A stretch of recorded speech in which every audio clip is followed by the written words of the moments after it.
بسم الله الرحمن الرحيم. الحمد لله رب العالمين، والصلاة والسلام على سيدنا محمد ابن عبد الله وعلى آله وصحبه وسلم. أما بعد،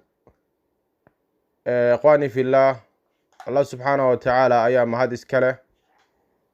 نسيي عافيماتك عن مانتي أدونك كجوجنو نجانا مدقي ummadii nabi Muhammad calayhi salaatu wassalaam naguna minaastay oo nagu galadaystay nimcooyinkan aan la tiri karin oo Ilaahay subxaanahu wa ta'ala uu leeyahay wa in ta'uddu ni'matallahi la tuhsuha. Allah subxaanahu wa ta'ala jalla wa ala haddii aad tiridin nimcooyinka uu ini siiyey ma koobi kartiin. Allah ayaa mahad iska leh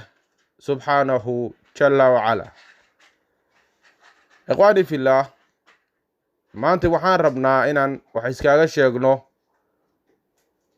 axaadiistii nabiga calayhi salaatu wassalaam oo macaaneed inaan isku baraarujino sida nabigu yidhi calayhi salaatu wassalaam liyabluqa ashaahid alghaa'ib, midka jooga ha gaarsiiyo kan maqan. waxaa sidaasoo kale loo baahan yahay qofka yaqaana diintii ama hal xadiid oo maantay uu yaqaano inuu gaarsiiyo walaalkiisa aan garanayn ama yaqaana laakiinse aan haddaba kitaabkii aan kor fadhin ama aan xasuusan. sideedaba wacdigu ama waanadu qofka yaqaanana waxay u noqotaa xasuus, qofkii aan aqoonna waxay u noqotaa tacliim iyo barasho. saxaabigii أبي دري نبي وحو كورنا يا صلى الله عليه وسلم إيو عبد الرحمن بن معاذ بن الجبل لبضوا النبي وحو كورنا يا رضوان الله عليهم إن أجر النبي صلى الله عليه وسلم اتق الله حيثما كنت. الله سبحانه وتعالى كبق ميل كست أو جوجتد macnaheedu waxay tahay xaalad kasta oo ku sugan tahay Allah ka baq subxaanahu wa ta'ala. haddaad masjidka ku dhex jirtid iyo haddaad banaanka joogtid iyo haddaad dukaan wax gadasho iyo dukaamaysi aad ku jirtid iyo xaalad kasta oo noloshaadu tahay Ilaahay subxaanahu wa ta'ala ka baq. nabigu wuxuu leeyahay calayhi salaatu wassalaam wattabici sayyi'a alxasana tamxuha. xumaha waxaad raacsidaa wanaaggaasi suu u tiro, waayo qofku markuu xumo galo horay loogama qoro, waa la sugaa in uu soo laabto. qofka marka haddii uu la yimaado xasana, xumaantii ayay diraysaa. nabigu wuxuu leeyahay calayhi salaatu wassalaam wa khaaliqi innaasa bikhuluqin xasana. dadka bini aadamka ah oo Ilaahay subxaanahu wa ta'ala u abuuray waxaad kula dhaqantaa dabeecad aad u wanaagsan oo fiican. ha noqon qof xoona oo dabeecad xun oo qof kasta xagxagta oo dadku isku sheegaan oo la yiraahdo hebeli waa qof bilaa dabeecada. intaba ka dheer uu ku leeyahay nabigu calayhi salaatu wassalaam. xadiidka waxaa soo bixinaya waxaa warinaya Tirmidhi, wuxuuna leeyahay xadiidkani waa xasan. nusqooyinka qaarna waxaa ku qoran xadiidkani inuu yahay saxiix. abilcabaas cabdillaahi ibnu cabaas radiyallahu canhuma, abilcabaas iyo cabdullaahi ibnu cabaas wiilkiisii labadaba waxaa laga warinayaa inay yidhaahdeen kuntu khalfa nabiyi sala allahu calayhi wasalam. abilcabaas wuxuu leeyahay waxaan ahaa maalin maalmaha ka mid ah nebiga gadaalkiisa. nebiga ayaa gadaal fadhiyey, waa cabdullaahi ibnu cabaas. faqaala nebigu markaa wuxuu yidhi yaa qulaam innii ucallimuka kalimaatin. war wiilyow dhallinyarada ah waxaan ku barayaa kelimaad. nabiga calayhi salaatu wassalaam asagoo hadalkii sii wato wuxuu ku yidhi axfad illaaha yaxfadka. إلهي سبحانه وتعالى حفظي أسونا هكو حفظيه أحفظ الله تجد جاهك الله حفظي سبحانه جل وعلا وعد كيليسا هرتادا وأسوغ أمباكو حفظنا يا أسوغنا ويان إذا سألت فاسأل الله حداد سؤال يويدين wax kasta oo maanta adduunka umuur dunya wal aakhirah hada su'aalka qabtidna Allah su'aalo subhanahu jalla wa ala wa idha ista'anta fasta'in billahi li nabiga alayhi salatu wassalam ibn Abbas la dardaarmaya hadii aad qof inaad ka kaalmo dalabto aad rabtana Allah jalla wa ala kaalmo weydiiso asaga ku gargaarayay oo ku kaalmeynaya marka nabiga alayhi salatu wassalam wiilkan dhalinyarada ah Cabdullaahi bin Cabbaas yani wuxuu u suuraynayaa arrin cajiib ah oo dadku in badan aysan fahansaneen ama hadday xataa fahansan yihiin fahankooda laga yaabo inay wax ka qaldan yihiin wa'lam anna al-ummata law ijtama'at ala an yanfa'uka bi shay'in lam yanfa'uka illa bi shay'in qad katabahu Allahu lak ulaya nabiga salawaatullaahi calayhi wa salaamuhu ibnu Cabbaasow Cabdullaahi ibnu Cabbaasow ogow ummadan oo idil hadday kulmaan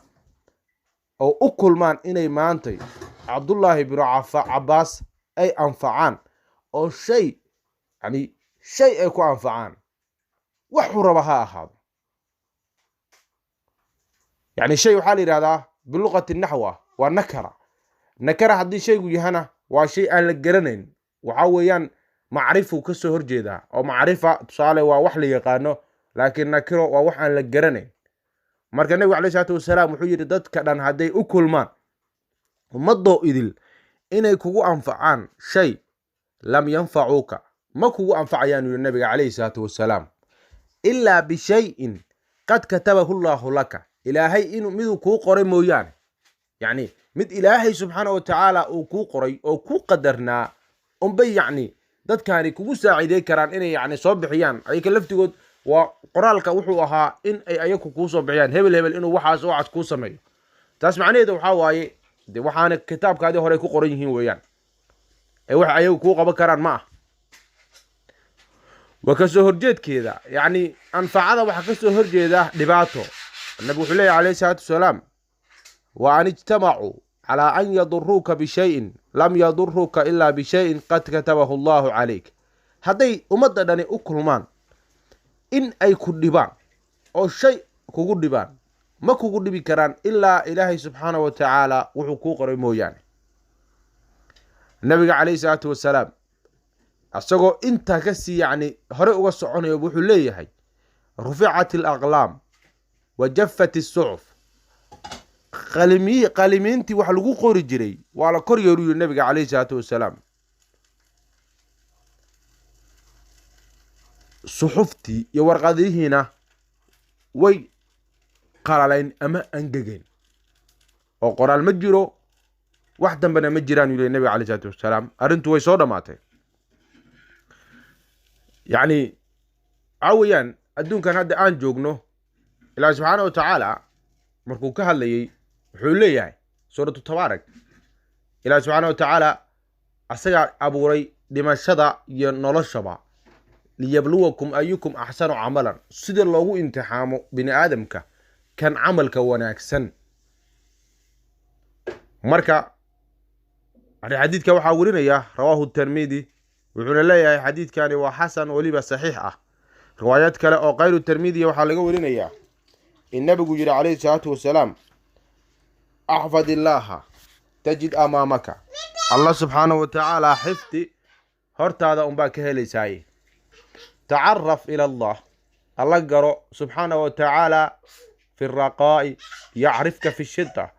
ما لنت أدبر واقعي سنتهي أو النمعذا أدحتها ينتهي الله سبحانه وتعالى ها إلا بن يسكولتك النمعذا سي أي قرأ الله وحكو قرانيا ما لنت أشدد يدباتذا يكوللك كجرتين واعلم أن ما أغضاك لم يكن ليصيبك وعارن عجيب وأباهن إن عقيدينه نبي حليه عليه الصلاة والسلام وقو وحي كقفة أما كقيس مرة ما أهاني وحكو أصيبيا وما بكو قرنا بده وما أصابك لم يكن ليقضيك ليقضيك وح الله لو وحيكو أصيبها ما أهان وحكو قفد هون ما أنت أدونك وحا لقى عبسانا إياه عذر إليهن كورونا فيروس ما أها إن قف كست إسكاغا دعايو وحو كل دعايا قفكي إلهي سبحانه وتعالى وقري أو كتاب كيسا أي كو قرانتاي إن كل دعو عندنا كما علي كرتويان النبي يقول عليه الصلاة والسلام وعلم أن النصر مع الصبر قرقارك وحو هذا صبرك مثل الجرة حتى أصبرتي قرقار وأهليسا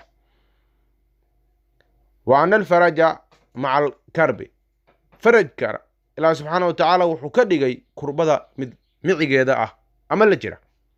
وأن مع العسر يسر أولي النبي عليه الصلاة والسلام ولسنا وحال الجرة فدد أخواني في الله ما أنتي درسينا أحاديثنا اسمع معان انت سيكوسو قوبنا وحي أنصحي وحي كاهدن